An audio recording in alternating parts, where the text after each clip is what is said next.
Hello दोस्तों, welcome to ASC short hand. आज की इस वीडियो में हम दैनिक जागरण के दिनांक 1 जून 2023 के संपादकीय का डिक्टेशन लेंगे। इस डिक्टेशन को हम 2 स्पीड में लेंगे, 80 वर्ड पर मिनट और 100 वर्ड पर मिनट। 80 की स्पीड में आपका डिक्टेशन चालू होगा 5 सेकंड के बाद। तब तक के लिए आप रेडी रहिए।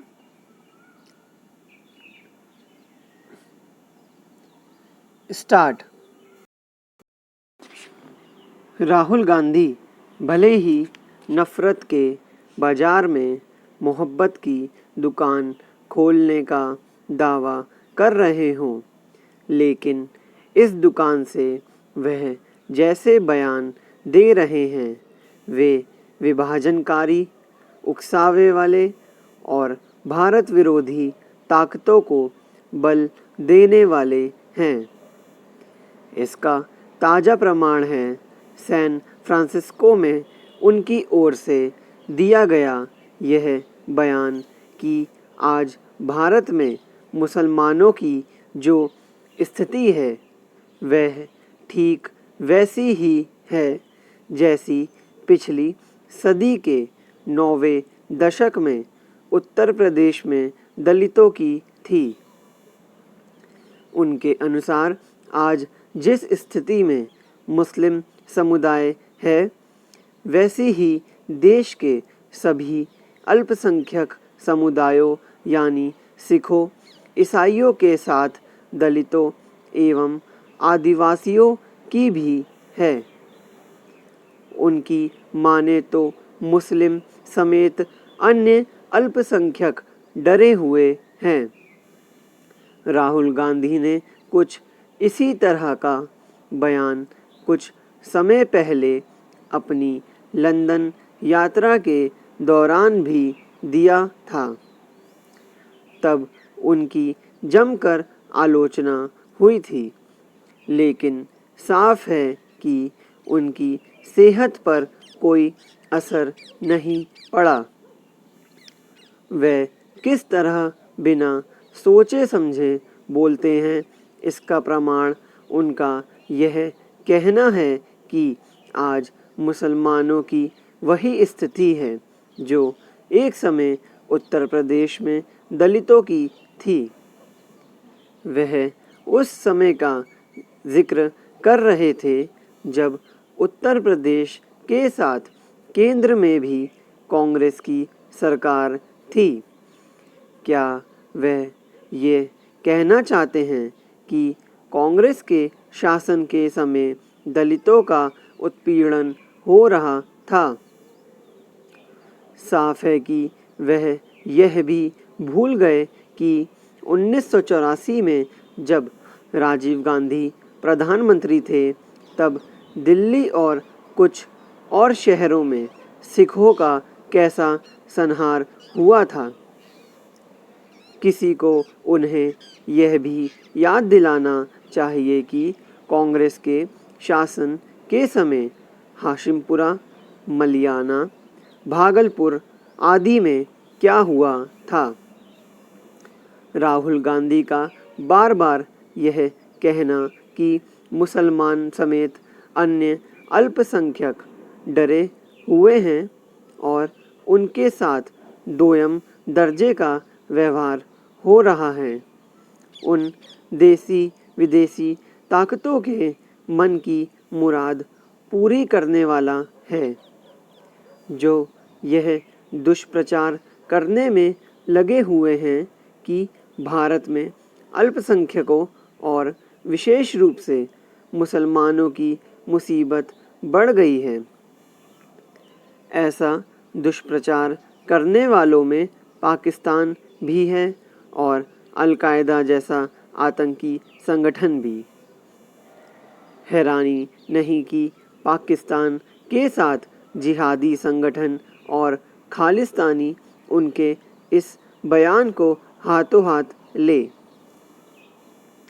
इसकी अनदेखी नहीं की जानी चाहिए कि कश्मीर को लेकर दिए गए उनके कुछ बयानों को पाकिस्तान और चीन अपनी ढाल बना चुके हैं।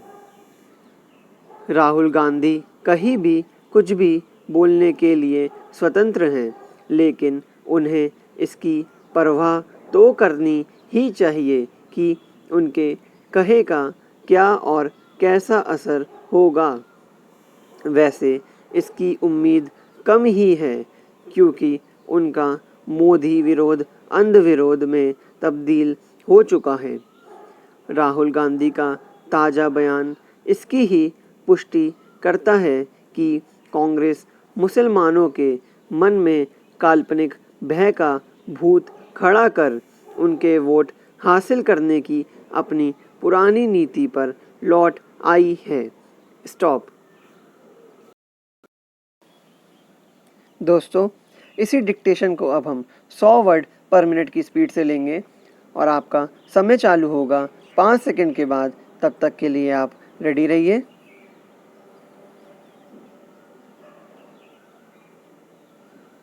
स्टार्ट।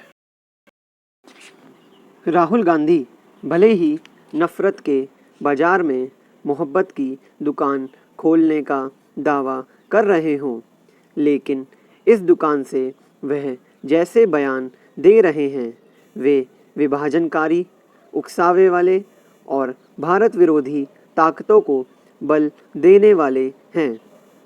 इसका ताज़ा प्रमाण है सैन फ्रांसिस्को में उनकी ओर से दिया गया यह बयान कि आज भारत में मुसलमानों की जो स्थिति है वह ठीक वैसी ही है जैसी पिछली सदी के 9वें दशक में उत्तर प्रदेश में दलितों की थी।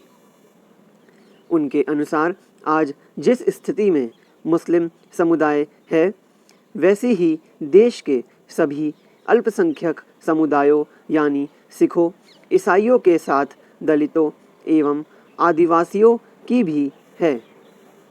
उनकी माने तो मुस्लिम समेत अन्य अल्पसंख्यक डरे हुए हैं। राहुल गांधी ने कुछ इसी तरह का बयान कुछ समय पहले अपनी लंदन यात्रा के दौरान भी दिया था।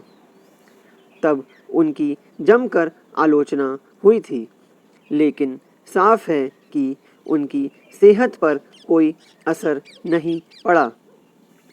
वे किस तरह बिना सोचे समझे बोलते हैं, इसका प्रमाण उनका यह कहना है कि आज मुसलमानों की वही स्थिति है जो एक समय उत्तर प्रदेश में दलितों की थी। वह उस समय का जिक्र कर रहे थे जब उत्तर प्रदेश के साथ केंद्र में भी कांग्रेस की सरकार थी।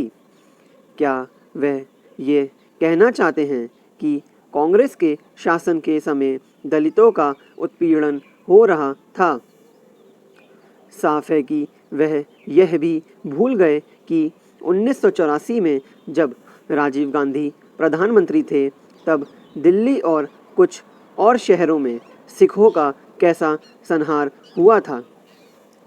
किसी को उन्हें यह भी याद दिलाना चाहिए कि कांग्रेस के शासन के समय हाशिमपुरा, मलियाना, भागलपुर आदि में क्या हुआ था।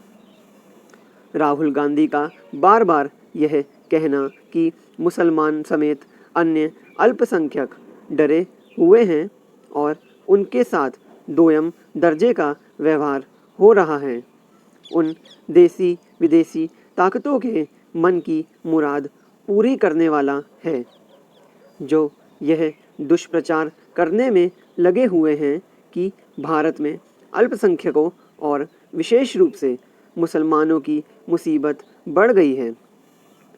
ऐसा दुष्प्रचार करने वालों में पाकिस्तान भी है और अल-कायदा जैसा आतंकी संगठन भी। हैरानी नहीं कि पाकिस्तान के साथ जिहादी संगठन और खालिस्तानी उनके इस बयान को हाथों हाथ ले। इसकी अनदेखी नहीं की जानी चाहिए कि कश्मीर को लेकर दिए गए उनके कुछ बयानों को पाकिस्तान और चीन अपनी ढाल बना चुके हैं। राहुल गांधी कहीं भी कुछ भी बोलने के लिए स्वतंत्र हैं, लेकिन उन्हें इसकी परवाह तो करनी ही चाहिए कि उनके कहे का क्या और कैसा असर होगा। वैसे इसकी उम्मीद कम ही है, क्योंकि उनका मोदी विरोध अंध विरोध में तब्दील हो चुका है। राहुल गांधी का ताज़ा बयान इसकी ही पुष्टि करता है कि कांग्रेस मुसलमानों के मन में काल्पनिक भय का भूत खड़ा कर उनके वोट हासिल करने की अपनी पुरानी नीति पर लौट आई है। स्टॉप।